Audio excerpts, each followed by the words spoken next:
Hello there. I am kicking off a special series for this year to address the monumental challenges that have been facing us, and especially facing leaders of this year. Addressing diversity seems like an appropriate place to start, since many of the inquiries that I've been receiving as of late have been around that effort. In the 1990s, diversity was the cool buzzword to have on the wall of many companies, on the paintings in offices, or perhaps even as a principled value on the careers page of many company websites. In the early 20s, that continue to echo that same sentiment within that year. But the commitment that was originally ignited seemed to dwindle a bit. Perhaps the need did not seem as apparent anymore. After all, there was the increase, regardless of the size, of faces that looked different from the majority. Diversity began to morph into a broader requirement that no longer meant expanding the opportunities and representation of the community customer base, or even of those who were traditionally exploited and alienated as initially intended. It began to mean differences in general. If we have people who are all different in some way, we're representing diversity, are we not? We have introverts, we have extroverts, we have the innovators as well as the producers, we have the left-handed and the right-handed, and if we are really bold, we will even focus on gender diversity, bringing in more females. However, racial diversity became something passé, as inappropriate to bring it up as when it initially became a very important goal. Only decades prior, it was a priority, and only decades later, it became out of fashion. And you better not dare speak of racism, because if you are so lucky to be one of the selected few to get let in, you certainly did not want to risk that access. Now comes a time when we are all humbled. The United States is humbled, and dare I say, the world has been humbled. The egregious, painstaking, and monstrous pandemic, also known as COVID-19, has given everyone, all of us, a grand spanking. Regardless of your privileged position, it has everyone searching for the steering wheel, the continuous drive to regain what we perceived as control. On the best days, we even aim to grasp an intimate purpose for our lives. While our wounds were still open, some may have perceived theirs as healing or being healed, and others with gashes wide open. George Floyd happens. For some, this was the absolutely last emotional straw, the last straw of racism that had been detrimentally deadly to their livelihood, figuratively and physically, for a very long time. And for others, it was the last straw because they were already against the wall due to the lasting damage of this pandemic and other environmental conditions. And for some, well, for others, their eyes were opened for the absolutely first time, if you can imagine that. Or perhaps it was the first occasion that they had to focus, the opportunity to focus on such ugliness that was nothing short of a rerun for many others. Perhaps it was the explosive cocktail that was created between a massive killing pandemic and a video that would give Freddy Krueger the chills. Whatever the reason, what appears to be a tipping point, the need for diversity, and dare I even say racial diversity, once again has our attention. I would like to spend some time focusing on 7 steps to expanding diversity within your organization. What is not covered comprehensively in this vlog is inclusion.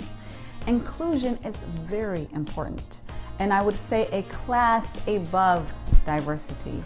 And diversity is like the prerequisite, if you will, of inclusion.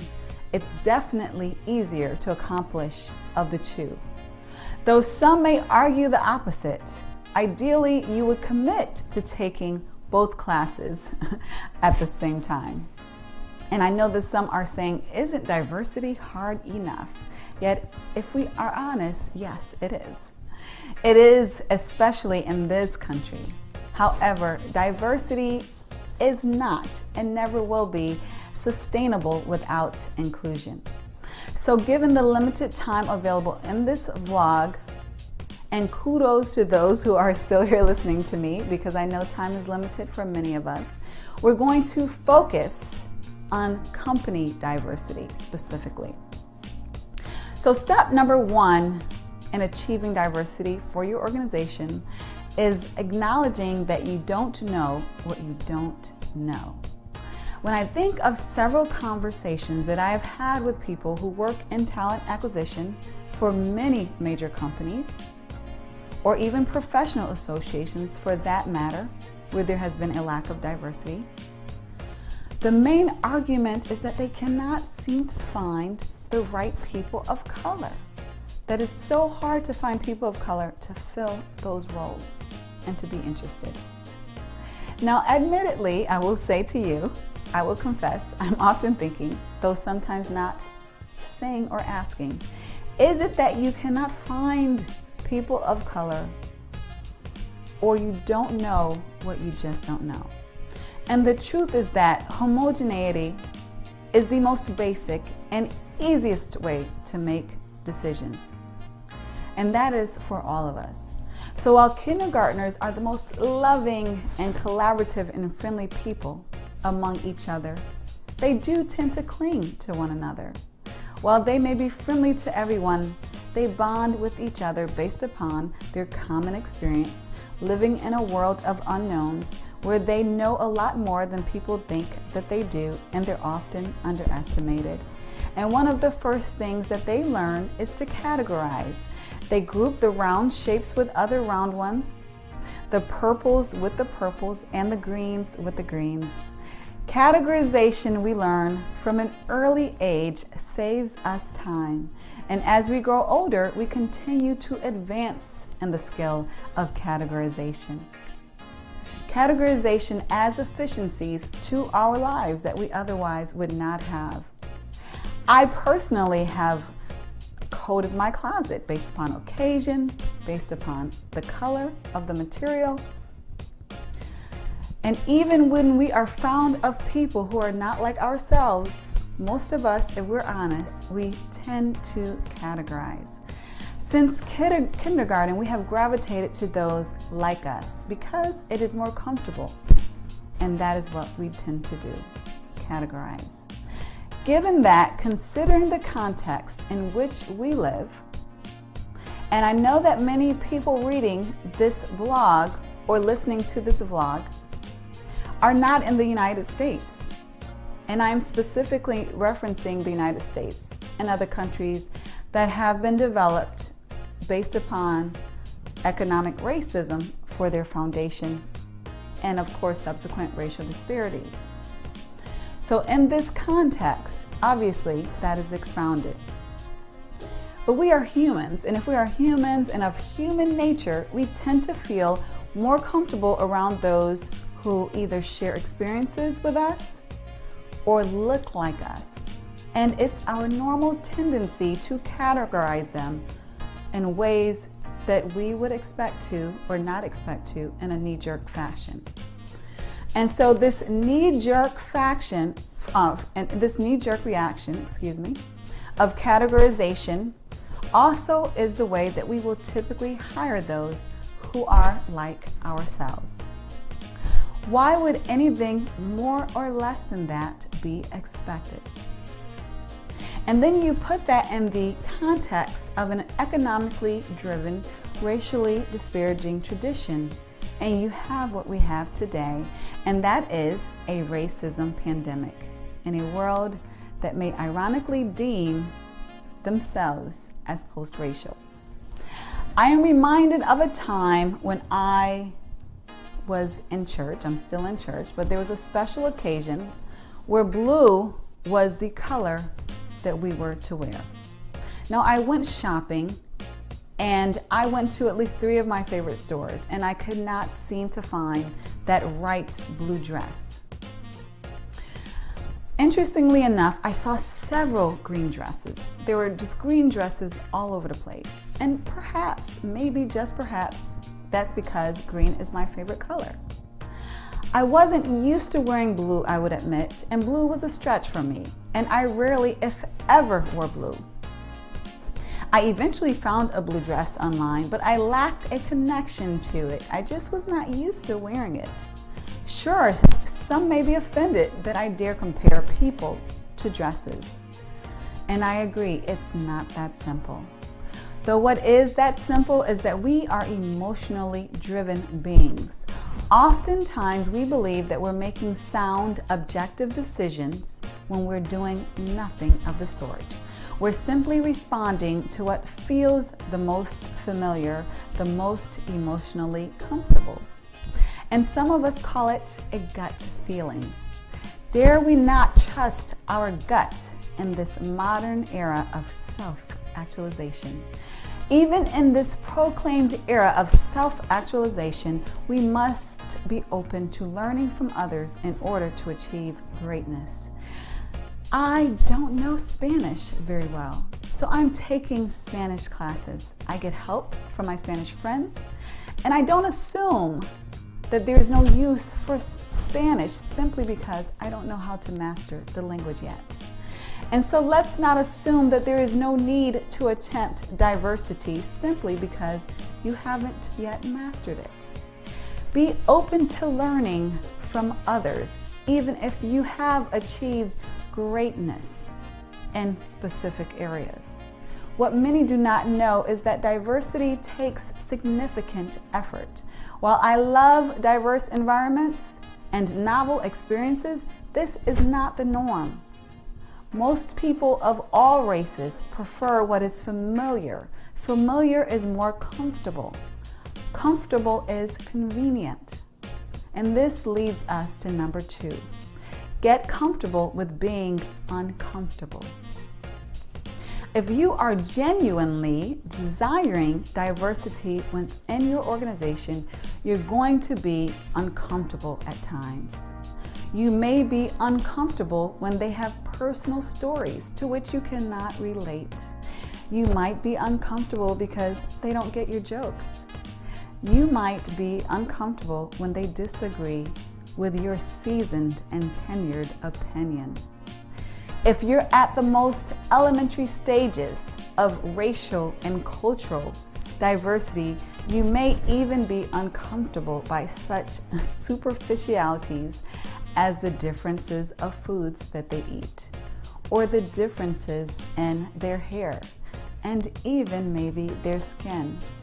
Though if you are genuinely hoping to work in a diverse work environment, you will be comfortable with your lack of comfort and with being uncomfortable until you become more comfortable. The third step, which has been implied already, is to not trust your gut. Do not trust your gut when it comes to increasing diversity within your organization. I know this sounds counterintuitive from everything that you have learned regarding how to live and how to make decisions. However, when building diversity, it is selfish and downright dangerous to rely on your gut.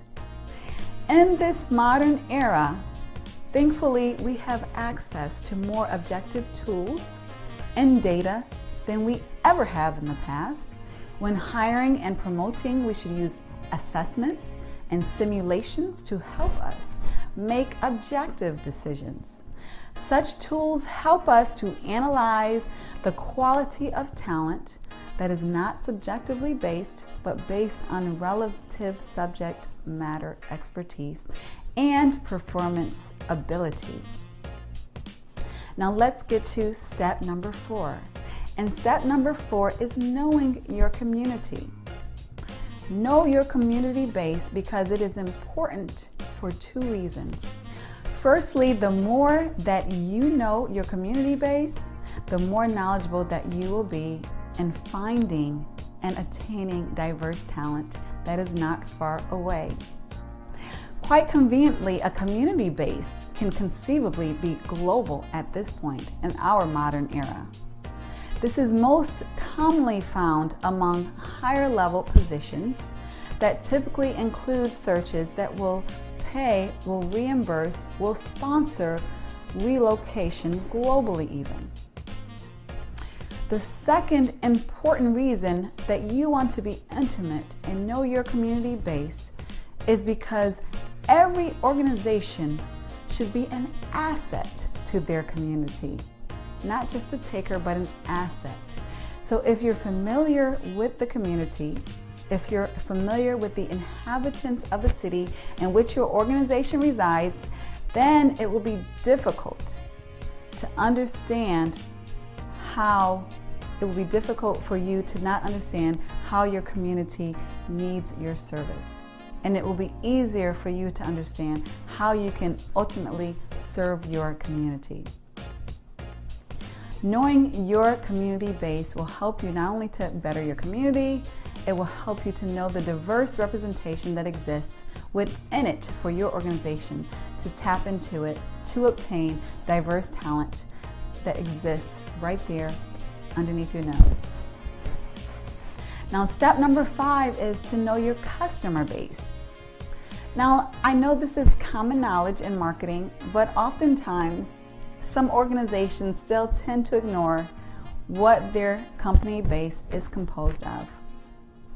Many organizations have taken advantage of researching their customer base, but if you have not, I encourage you to do so.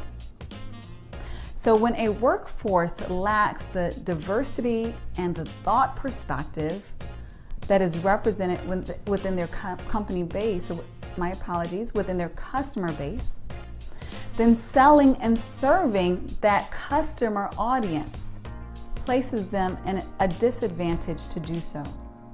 So it's important to know your customer base, because then you will know how to best serve and attract and continuously attract those who are interested in what you have to offer. Step number 6 is to make diversity a priority. Yes, if you're reading this, you have an intention of increasing diversity within your organization, hopefully. But it's not only important to have an intention to increase diversity, it's important to make it a priority. Why is this important? Because as we know, most of our days are fully occupied. They're busy. We're rushing to make deadlines, working positively toward various goals, and placing effort based upon the priorities, yes, the priorities of our organization. So there are some things that we will never get to, even though they're on our list. There is never a time when we get to do everything that we want to do, but we focus on what is prioritized at the highest by our leadership. We ensure that diversity is a priority by setting direct goals tied to it. In many areas of talent and HR especially, we want to move more qualitative to more non-numerical, sophisticated ways of measuring performance. However, quantitative measurement is needed when there is a lack of sophistication to do otherwise. And for most organizations, such sophistication regarding diversity just is not there. And so we still need to quantitatively measure the diversity progress. Also, dare I say, quantitative data is still king among most C-suite layers of top organizations. If diversity is a priority, then it will be measured. What is a priority is measured, and as we all know, what gets measured is what gets done. For example, in talent acquisition, are recruiters rewarded or evaluated based upon how highly they're providing diverse represented slates? Are there staff members with significant ties to underrepresented communities on the decision-making panels? Are leaders requiring a diverse representation of interviews when they are hiring? Are there active promotions and active sponsorship and mentor opportunities and programs for underrepresented groups? This helps to expand diversity, especially among the higher ranks of the organizations. And step number 7 is to be consistent. As Coach John Wooden once said, character is measured by what we do when no one else is looking. So if diversity is a real goal of your organization, then you want to institutionalize those practices far beyond what is publicly visible.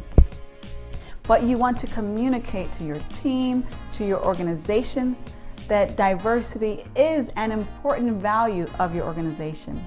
The best way to institutionalize diverse efforts is to make it a part of your traditional dashboards. When you measure quarterly the performance of your organization or your team, you can also measure hiring and retention of diverse talent bases. In addition to lag measures, you can also use lead measures that proactively link efforts to diverse outcomes, including recruitment and internal inclusion efforts.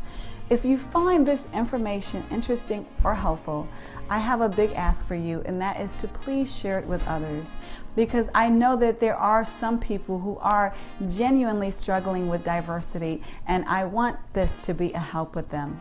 So share with those, especially those leaders who you believe would benefit from this information, and have a phenomenal day.